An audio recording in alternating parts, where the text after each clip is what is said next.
Hi guys, welcome to the channel. I'm Office Bloke Das. I'm Gaynor. I'm Sophie. Alright, first of all, if you're coming back to the channel, don't forget to subscribe as well, please. A lot of you not subscribed or are watching, so if you do that, that helps the channel out a lot. What we're going to do today, top 10 things Brits are bloody good at. Bloody good at. Bloody good at. I can't think of one. Never mind top 10. Partying. Yeah, We're drinking. good at that. Yeah. Swearing. Yeah. Yeah, we're champs at that. Yeah. Can't think of anything, can you? We're bloody good at football. We're not. Not Brits.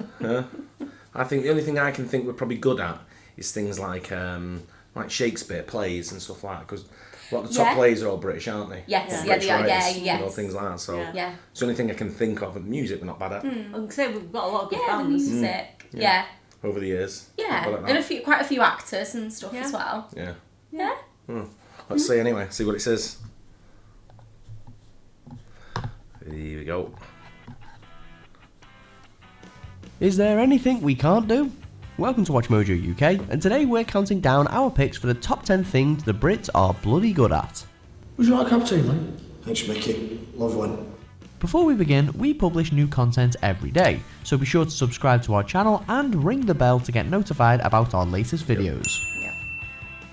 Sometimes it's a well-established fact that the British are bleeding brilliant at something, while some of our other talents are vastly underappreciated. For this list, we're ditching our stereotypical modesty for just a few short minutes to take a look at our strongest specialties.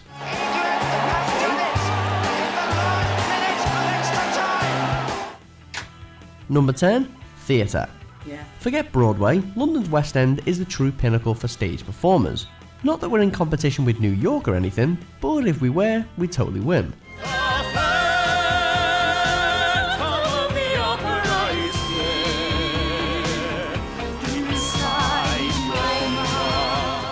Boasting mainstage productions of shows like the most watched musical in the world, The Phantom of the Opera, plus The Wizard of Oz retelling Wicked, and even the Michael Jackson musical Thriller, Les Mis has run continuously since 1985, plus Harry Potter and the Cursed Child ran for almost 2 years before NYC even got a look in.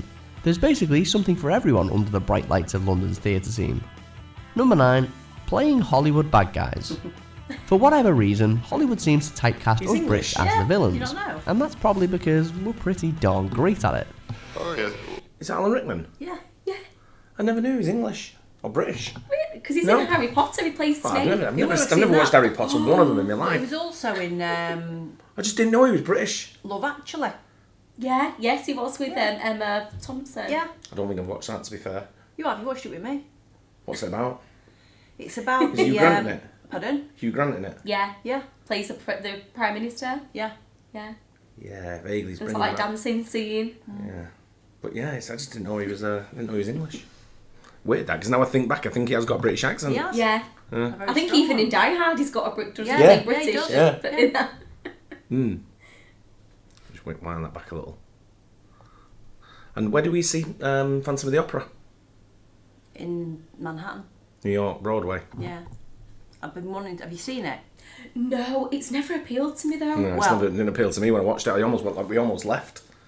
Really? Yeah, so it was something that I really wanted to go and see. Yeah. And after about 10-15 minutes, I thought, it's all opera. Phantom of the Opera. I mean, might I was be going to say titles Yeah. in the name. Yeah, but I didn't think it was going to be all opera. See, I kind of did, and I knew a lot. I know a lot of the songs that are in it, Yeah. and I knew what to Quite expect. popular. And there's some songs in Phantom of the Opera that I really like. Yeah. Sort of thing. So it was like Yeah. I was buzzing watching it, and then when it started, I was like, I'm not getting this. No, I was the It took same. me a little bit. I was like, it's a bit weird. It's always looked very strange. I don't. Yeah, no. I have seen Wicked though. Yeah, at Wicked's the, amazing, in the isn't West End. Yeah. Amazing. Loved it. Yeah. I can't See, remember the I've last. I seen Wicked in Manhattan. Right. Yeah. What did we go and see where it was all the jungle, like safari thing? What was that Lion King? Lion King. I almost walked out halfway as well. I'm like, this is doing me nothing. See, I really enjoyed I was that. falling asleep until they all come charging out in the second period. And they were like, some guy, I thought it was some random nutcase gone off one.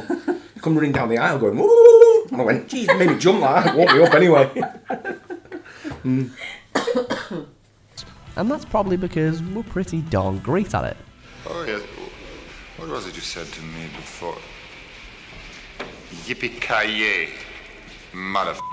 Whether it's the legendary performance of Alan Rickman playing foil to Bruce Willis in Die Hard, or Gary Oldman's villainous turn in Bram Stoker's Dracula, or The Fifth Element, or Air Force One, or, well, you get the point. Next time, I'll choose someone more important. Clearly no one nails an ominous, threatening or iconic antagonist better than the raft of gargantuan actors hailing from these shores. Therefore, since I cannot prove a lover, I'm determined to prove a villain. Number 8. Educational institutes. Yes, Harvard and Yale are pretty impressive, but they pale in comparison to our own prestigious universities, Oxford and Cambridge. Fostering future prime ministers, presidents, leading academics, scientists, actors, actresses, and business tycoons, amongst an endless list of notable graduates, the legacies of these institutions are second to none. Not to mention that Oxford is the oldest English-speaking university there is, and second oldest in continuous operation in the world. Many of the all-time great minds have been shaped in Britain. Number 7. Unique slang. You best know about our unique slang, fam. If not, you must be off your nut, fella. Either way, we'll leave it there, pet. In the bottom of St. Regis tea kettle, yes, and then she shat on a turtle. From the Cockney rhyming slang popularised during World War II to the globally influenced hybrid street slang of London, heard in films like Kiddlehood, there's no shortage of superb slang spoken in Britain. Look, why aren't you speaking to me? You won't chat to me in like 3 weeks? And I've been doing a bit of things in it. There's also the lingo that's specific. Doing a bit of things in it. Yeah. What a great film's that. Yeah. Lock, Stock and Two Smoking Barrels. Have you ever seen it? No. Have you ever seen Snatch? No. Yeah. Two of probably the best films to watch. I've seen Absolute Die brilliant. Hard. No, Lock, Stock and Two Smoking Barrels. Both the same. Both Guy Director, Ritchie. Both yeah. Guy Ritchie films. No, Guy Ritchie is. No. He was married to. I don't know if he was married to her, but he was with Madonna, wasn't he? With a couple of kids with her. Yeah, he was married to her, I think. But he's one of the best film directors for like films like it's like mob films, like gangster Yeah. British sort of gangster sort of style films. But Interesting. they're two great films. But I was talking to someone, one of the comments we were talking about rhyming slang, and someone said taking the Mickey Mouse out of somebody, and I said he's not Mickey Mouse. No. When someone takes the Mickey, do you know what it is? That's taking the piss. Taking the yeah. piss. But Yeah. do you know why they say taking the Mickey? No. And a lot of people will think, a lot of people say you're taking the Mickey Mouse. It's not Mickey Mouse. Yeah, like you're taking the fun Yeah. out of me, like yeah. It's the Mickey Bliss. Just Cockney rhyming slang used to be. No one knows who Mickey Bliss is, but it's Mickey Bliss, Bliss. taking the piss. Is that what it is? Mickey Bliss. Mickey Bliss taking the piss. Yeah. And so who is Mickey That's Bliss? so random. Don't think anyone knows. It is random, but there you go. You can educational as well on it. You say. Yeah. Want to know about rhyming slang? Let me know. To the north, plus a barrage of brilliant terms from the West Country and Wales, north of the border dialect in Scotland, and countryside colloquialisms from East Anglia. By gum. Oh, is that right?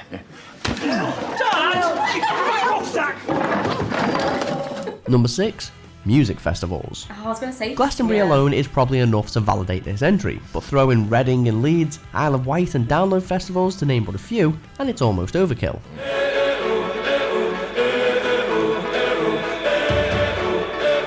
Anyone who's anyone in almost any genre of music has played or wants to play at one, if not all, of these iconic venues at some point in their careers. The usually lousy British weather just adds to the experience, always muddy, as isn't festival goers wear their coatings of mud like badges of honour. I may be old and inappropriately dressed, but at least I look amazing. And music aside, you can't beat a few drinks and a good old-fashioned sing-along around the campsites. People fall in love in mysterious ways. Number 5. Inventing sports.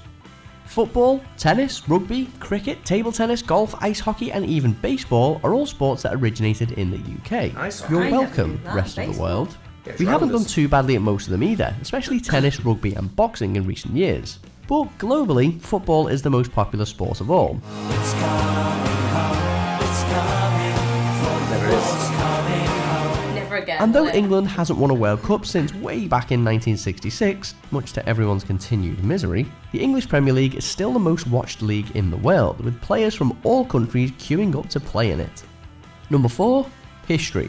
Yeah. Britain's a pretty small island, but it's steeped in more recorded history than almost anywhere else, and has long been a top tourist destination for eager culture vultures. True, the widespread rule of the British Empire isn't always remembered with great fondness, but the UK has historically proven an important and positive influence in Europe and the Commonwealth. and few countries can match Britain for impressive castles, important battle sites, stately homes, national parks, or inspired architecture. There's just really, really old stuff everywhere you look. Number 3, comedy. So let's just show everything in London. Yeah, I know. There's nothing everywhere else. No one exists outside of London. You've got some great medieval towns, York and places like that. And Bath, Chester. Where did we go a couple of weeks ago? We went to... Can't remember now. Shakespeare Place. Yeah. Stratford-upon-Avon. Yeah. Things like that, little medieval towns like that. Like you say, Chester, places, York. There's some great places outside of London. Yeah. Everything is shown there. Everything was right in London. Was London. Yeah. Although it did show the Tower of London, and that's like my favourite place I've ever visited. What, in the UK? In the UK. Honestly, I've only been once, but it was absolutely fascinating. The history. Have you ever been to Windsor Castle? No. Right. Go to Windsor Castle and then tell me London Bridge is the is still the best. I never get tired of going to Windsor Castle, mate. I just whenever I go. Is it Windsor? Where's Windsor? Just outside of London. Oh. No, but it's not far from Heathrow Airport. You can go to all these little pubs and sit and just look out at the castle. It's absolutely breathtaking. Yeah. Windsor Castle. It's not like a castle you've ever seen before. It's humongous. Yeah. And it just when you go in, it's like on a hill, sort of thing. So it makes it look even bigger, sort of thing. It's just it's brilliant. I love going there. I do. Don't get tired of it at all. Comedy we're good at. Yeah, we're very we like taking the piss out of ourselves as well. Yeah. Taking the Mickey Bliss. Mickey Bliss. Stuff everywhere you look. Number 3, comedy. No one, and we mean no one, does sarcasm or self-deprecating humour quite like the British. Along with our thriving economy, stable political leadership and predictable weather, it's what we do best. Please! This is supposed to be a happy occasion. Let's not bicker and argue about who killed who. Throw a few inventive, sodding swear words into the mix, and you're onto a winner. And then there's the steady flow of standout films and sitcoms, from Monty Python to Mr. Bean to Peep Show. What's so funny? It's only a fridge magnet. I know, but it looks just like a fried egg. As well as the long list of British comedies that America has tried to remake before failing miserably. You just can't beat the originals, can you?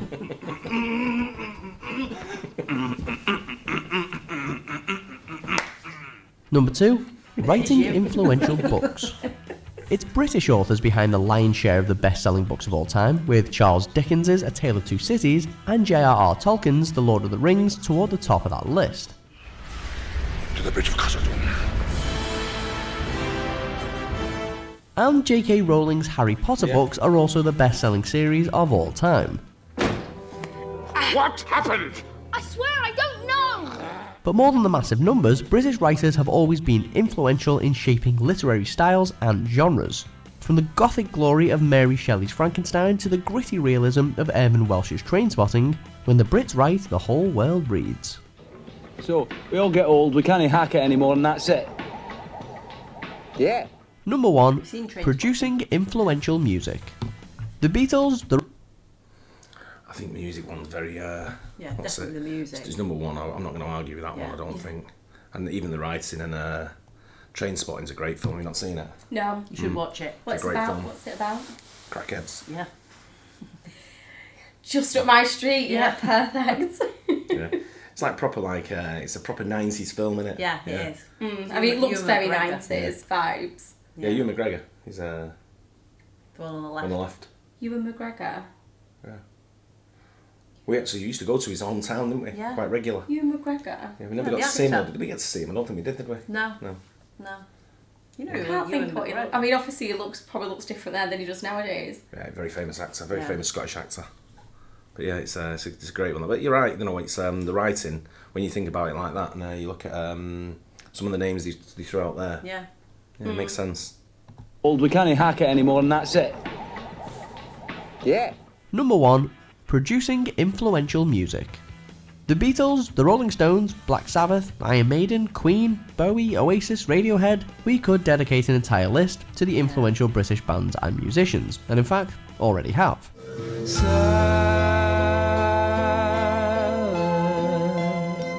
And it's not just the rock and pop genres we've revolutionised either. The grime scene is another homegrown phenomenon, with the likes of Stormzy leading the charge. How dare you twist up the truth, look, you're getting way too big for your boots. Pick any era from the past century and the UK could provide a soundtrack to it. And a bloody good one at that. Don't let me down. Do you agree with our picks? Yeah. Check out these other great clips from Watch Mojo UK and... Yeah, I don't think I'd disagree too much. That 10 things we are very good at. Yeah. Not necessarily the best, but we are very good at them. Yeah. Yeah, I'd agree. I think for me, history and music, I'd say are like the top. Yeah. I think we've sport. We've got a lot of good musicians. Yeah, even now, I mean, you look at people like Ed Sheeran. Yeah. Who would you say the top musicians are in the world right now? Ed Sheeran's got to be up there, hasn't he? Yeah, Lewis Capaldi. Yeah. Obviously, I love Ariana Grande, but she's... Yeah. She's not. She's an Mancunian. Dua Lipa, though. I'm thinking... Albanian. Yeah. But has she, like, been raised in the UK? I feel like she does live in the UK. Doesn't make her English. No. Or British. Yeah. But no, I think sport's another good one because we're very competitive in most sports. Yeah. You know, there's not many sports we're not competitive in. Yeah. I know that's a global football sport. is one of our biggest ones. I mean, you can go. You know, if I go home tonight, I can see 4 or 5 games going on parks and stuff. Yeah. You know, it's, people play till the dark. Yeah. So as soon as it starts getting dark and there's no floodlit, if it's an unfloodlit field, then it's they leave it there. But then you go out at night when it's dark and you see all the floodlights everywhere where people are playing football. Well, it's easy for kids to just play football. Yeah, All they need is a ball. Yeah. You don't even need a ball sometimes. It's like two jumpers as goalposts. You can use a can, or something like that. Anything. Yeah. You know, it's we had friends when we were kids who used to only come out with us because we had a ball. You used to say, go and call for Dave and see if he wants to play out. Ask him to bring his ball. If he's not got his ball, tell him he's not coming. Don't want stay him. at home. Yeah. Don't knock on. And tennis as well. You know, all you needed was 2 rackets and a ball. I know, but we're shit at tennis, aren't we? We've only ever had. I was good. Yeah, we've only ever had. Gaynor representing the UK. Yeah. We've never really had many good tennis players. No. Not in Is recent it Andy years. Murray? Yeah, but he's That's never about been, it, isn't it? But when you look at it, it's been Tim dominated. Well, it's been dominated by people like Sampras and Djokovic and people like this and McEnroe. They were too good. Yeah. We've had someone who might just pop in here and there, in and out. Yeah. That might be half decent, like your Andy Murrays and Hemans and people like that. But they're not. But on a world level, Yeah, they're not. No. We're never gonna have I think Murray made it to number 1, but not for any time. Sue Barker was all right. For But again, you had Billie Jean King and people like that who were better than her. Yeah. There's always everyone we've got had now. really good at tennis. We've always been 3rd, 4th, 5th best. Yeah.